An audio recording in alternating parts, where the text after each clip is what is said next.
Amen. Magalak ang mga pinagaling ng Diyos.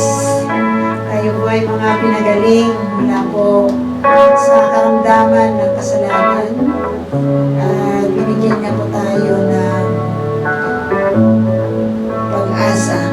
Sabi sa awitin natin po namin, your promises are yes and amen. At nakalalahanan din po tayo sa ating communion sa gabing ito, mga kapatid. Na tunay nga pong we will be in heaven with the Lord. Someday we will celebrate na wala na pong katapusan celebration. So patuloy po tayong maging matatag, patuloy tayong magpatuloy sa ating pong paglakad bilang mga mananampalataya. Gaano man kadami yung mga pagsubok na ating pinagdadaanan, God will empower us. God will never leave us. Gaano man kahirap, alam po natin na ang lahat ng bagay is not permanent, but the promise of God is permanent. No?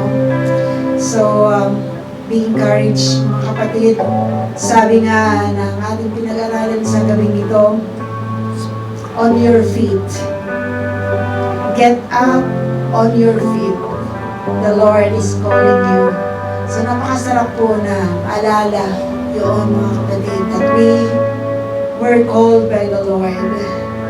And with God, nothing is impossible. Nothing is too hard.